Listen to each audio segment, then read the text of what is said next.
अस्सलाम वालेकुम। आज की वीडियो में हम करेंगे एक्सरसाइज 4C। ये है जो mathematics book 1D1 7th edition जो न्यू एडिशन है उसकी एक्सरसाइज है ये। और इसका हम करेंगे जी आज की वीडियो में क्वेश्चन नंबर 4 और क्वेश्चन नंबर 5 करेंगे। इससे पहले की जो क्वेश्चन है पहले करवा चुकी हूँ, उसका लिंक मैं डिस्क्रिप्शन में दे दूँगी, आप वहाँ से देख लीजिएगा। और अगर अभी तक आप मेरा चैनल सब्सक्राइब नहीं किया तो उसको सब्सक्राइब कर दीजिए, और जो मेरा सेकंड चैनल है उसका लिंक डिस्क्रिप्शन में, आपका दिल करे तो उसको भी सब्सक्राइब कर दीजिएगा। तो क्वेश्चन नंबर 4 है जी हमारे पास, factorise each of the following expressions completely. Factorise करना है हमने इनको। तो फैक्टराइज करने के लिए हमने क्या करना होता है, ईजी से स्टेप्स हैं। सबसे पहले तो हमने देखना होता है कि अगर गिवन जो एक्सप्रेशन है उसके बीच में अगर कुछ कॉमन आ रहा है तो उसको सबसे पहले हम कॉमन ले लेते हैं। कॉमन लेने के बाद अगर फर्दर वो फैक्टराइज हो रहा हो तो हम उसे फैक्टराइज करते हैं, अदरवाइज़ अगर नहीं हो रहा हो तो हम उसको बस वही हमारे पास उसका आंसर होता है। तो उसका सोल्यूशन स्टार्ट करते हैं, मैं आपको बताती हूँ।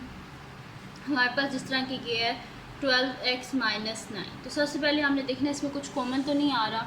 तो अगर आप गौर से देखें तो 12 और 9 है, तो 12 भी आता है 3 के टेबल में, 9 भी आता है 3 के टेबल में। तो इसके बीच में से हम 3 को कॉमन ले सकते हैं, ठीक है। और x को इस वजह से कॉमन नहीं ले सकते क्योंकि x खाली 12 के साथ है, 9 के साथ नहीं है। कॉमन हम वो नंबर ले सकते हैं, वो चीज़ ले सकते हैं जो दोनों में हो, जैसे कि 3 4 ज़ा 12 एंड 3 3 ज़ा 9। तो इसमें 3 को कॉमन ले लिया, 3 4 ज़ा 12, 4x माइनस 3 3 ज़ा 9। अब देखिए इसको हम आगे फर्दर सिंप्लीफाई नहीं कर सकते, इस वजह से ये हमारे पास इसका आंसर है। अब हम करते हैं इसका नेक्स्ट पार्ट जो कि हमारे पास है इसका बी पार्ट। तो बी पार्ट है जी हमारे पास -25 बाई -35, ठीक है। तो उसका सोल्यूशन स्टार्ट करते हैं हम। तो हमारे पास है जी सोल्यूशन स्टार्ट करते हैं। हमारे पास है जी -25 बाई -35। अब सबसे पहले तो इसके बीच में, दोनों के बीच में माइनस है तो माइनस को कॉमन ले लें। उसके बाद यहाँ पे 25 यहाँ पे 35 है, तो 25 और 35 दोनों 5 के टेबल में आते हैं, जैसे 5 को कॉमन ले लेते हैं। तो 5 5 से 25, 5 5 माइनस साइन कॉमन लिया, अंदर साइन चेंज हो जाते हैं, तो माइनस है तो ये क्या हो जाएगा, प्लस हो जाएगा। एंड 5 7 ज़ा 35, ठीक है। इससे आगे फर्दर सॉल्व नहीं हो सकता क्योंकि देखिए 5 बाई और 7 है, इसको हम आगे क्या और सॉल्व कर सकते हैं, इस वजह से ये हमारे पास इसका आंसर है, ठीक है जी। अब हम करते हैं इसका नेक्स्ट पार्ट जो कि हमारे पास है इसका सी पार्ट। तो सी पार्ट है जी हमारे पास के 27b माइनस 36by, ठीक है जी। ये हमारे पास है, तो उसका हम सोल्यूशन स्टार्ट करते हैं। तो हमारे पास है जी यहाँ पे 27b माइनस 36by। तो अब देखिए हमने देखना है कि ये दोनों किसके टेबल में हमारे पास आते हैं। यहाँ पे लिख लेती हूँ 27b माइनस 36by। तो अब हमने देखना है दोनों किसके टेबल में आते हैं। तो अगर आप 4 से देखें तो ये दोनों 9 के टेबल में आते हैं, ठीक है। 9 3 ज़ा 27 एंड 9 4 ज़ा 36। और आप एक और चीज़ देखें कि इन दोनों के बीच में b भी है, तो हम 9b को कॉमन ले लेते हैं। तो अंदर क्या आ जाएगा, 9 3 ज़ा 27, b ऑलरेडी बाहर कॉमन है, माइनस 9 4 ज़ा 36, b ऑलरेडी कॉमन है, साथ में क्या आ जाएगा y। इससे आगे फर्दर ये सॉल्व नहीं हो सकता, जैसे हमारे पास ये इसका आंसर है।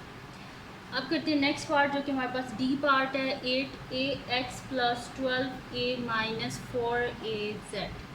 तो हम इसका सोल्यूशन स्टार्ट करते हैं। हमारे पास है जी 8ax plus 12a minus 4az।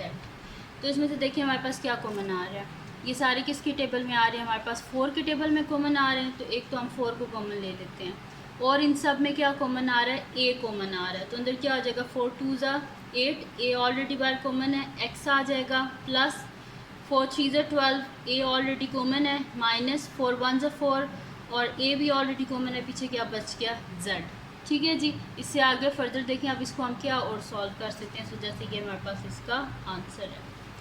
अब करते हैं जिसका नेक्स्ट पार्ट जो कि हमारे पास इसका ई पार्ट है। और ई पार्ट हमारे पास है जी 4m minus 6my minus 18mz। तो इसका सोल्यूशन स्टार्ट करते हैं। हमारे पास है जी 4m minus 6my minus 18mz। तो ये सारे किसके टेबल में आ रहे हैं हमारे पास, देखें 4 इस वजह से कॉमन नहीं ले सकते क्योंकि 4 के टेबल में 6 नहीं आता, और 3 इस वजह से कॉमन नहीं लेते क्योंकि 3 के टेबल में 4 नहीं आता। तो ये सारे फिर किसके टेबल में आते हैं, 2 के टेबल में। तो 2 को कॉमन ले लेते हैं, और इन सब में अगर आप देखें तो m भी है, तो हम m को भी कॉमन ले लेते हैं, ठीक है जी।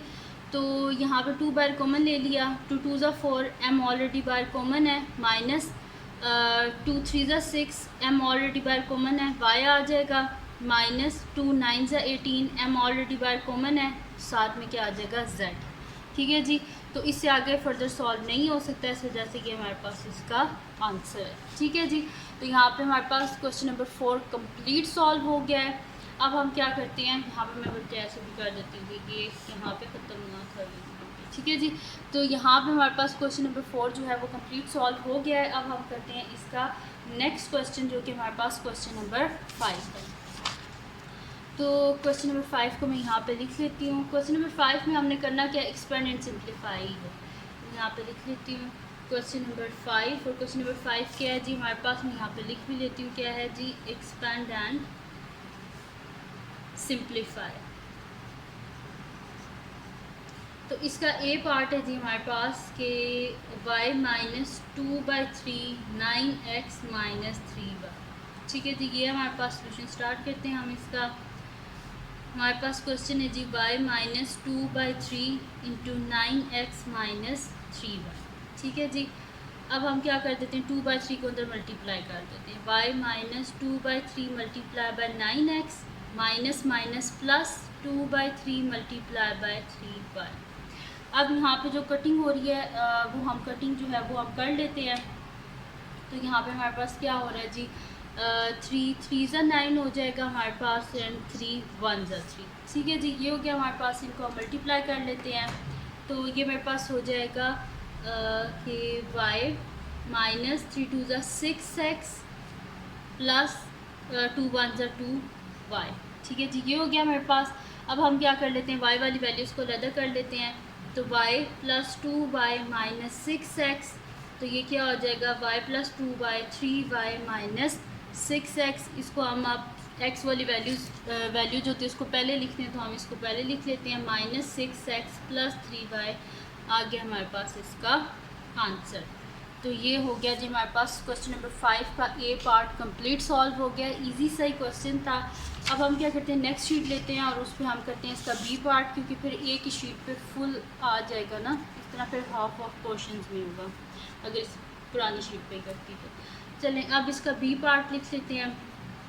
बी पार्ट है जी minus 1/3 6 into P plus Q minus 3 into p minus 2 into P minus 3q curly bracket में। ठीक है, तो सोल्यूशन स्टार्ट करते हैं। क्वेश्चन जो है इसको मैं फिर से लिख लेती हूँ कि ये हमारे पास क्वेश्चन है, और फिर मैं आपको आगे बताती जाऊँगी कि हमने कैसे इसको सॉल्व करना है। तो ये क्वेश्चन मैंने लिख लिया। अब सबसे पहले हमने करना क्या होता है, जो हमारे पास स्मॉल ब्रैकेट्स होती हैं उनको पहले हम सॉल्व करते हैं, फिर square bracket then curly bracket. और जैसे जैसे ब्रैकेट्स ख़त्म होती है, जैसे कि देखिए फर्स्ट पार्ट में हमने क्या करना है, सारी स्मॉल ब्रैकेट्स कर देनी है, तो और ऑटोमेटिकली ये जो कर्ली ब्रैकेट है इसकी जगह यहाँ पे क्या आ जाएगी हमारे पास, स्क्वायर ब्रैकेट। तो फिर मैं यहाँ पे लिख देती हूँ कि माइनस 1/3 स्क्वायर ब्रैकेट, इनको अंदर मल्टीप्लाई कर देती है, मेरे पास क्या हो जाएगा 6 इंटू पी 6p,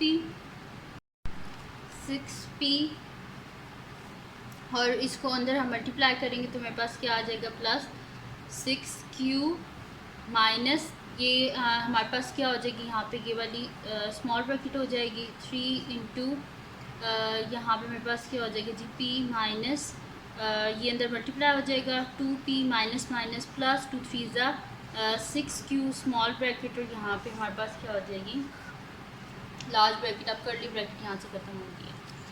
अब हम क्या करेंगे, यहाँ पे मेरे पास आ जाएगा माइनस 1/3। ठीक है, अब यहाँ पे ये क्या हो जाएगी हमारे पास स्मॉल ब्रैकेट हो जाएगी, और यहाँ से ये वाली ब्रैकेट ख़त्म हो जाएगी।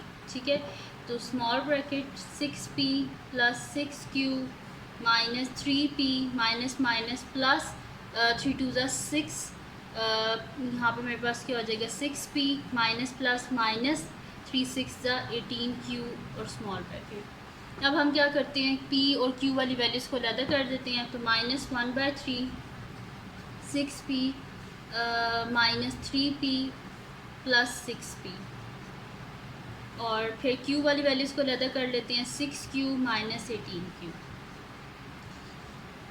तो माइनस 1/3 6p माइनस 3p क्या हो जाएगा 3p प्लस 6p हमारे पास क्या हो जाएगा 9p। तो मैं यहाँ पे लिख देती हूँ 9p। और 18 में से प्लस माइनस माइनस होता है, तो 18 में 6 को माइनस करें, पीछे क्या बचता है हमारे पास 12 बचता है, लेकिन बड़ी वैल्यू के साथ माइनस है, तो जैसे -12q। ठीक है जी। अब इसे 1/3 से हम अंदर मल्टीप्लाई कर देते हैं, तो ये मेरे पास आ जाएगा -1/3 multiply by 9p minus minus plus 1/3 multiply by 12q। अब यहाँ पे हमारे पास क्या हो जाएगी, कटिंग हो जाएगी, तो कटिंग हम यहाँ पे कर लेते हैं। हमारे पास हो जाएगा जी 3 × 9 एंड 3 4 × 12। तो इसको फिर मैं यहाँ पे लिख लेती हूँ। हमारे पास क्या आ जाएगा -1 × 3 क्या हो जाएगा -3p प्लस हमारे पास क्या हो जाएगा 4q। इससे आगे फर्दर ये सॉल्व नहीं हो सकता, इस वजह से कि हमारे पास उसका आंसर है। ठीक है जी। तो यहाँ पे हमारे पास सॉल्व हो गया कंप्लीट। क्वेश्चन नंबर 5 भी सॉल्व हो गया है। तो ये थी जी आज की वीडियो।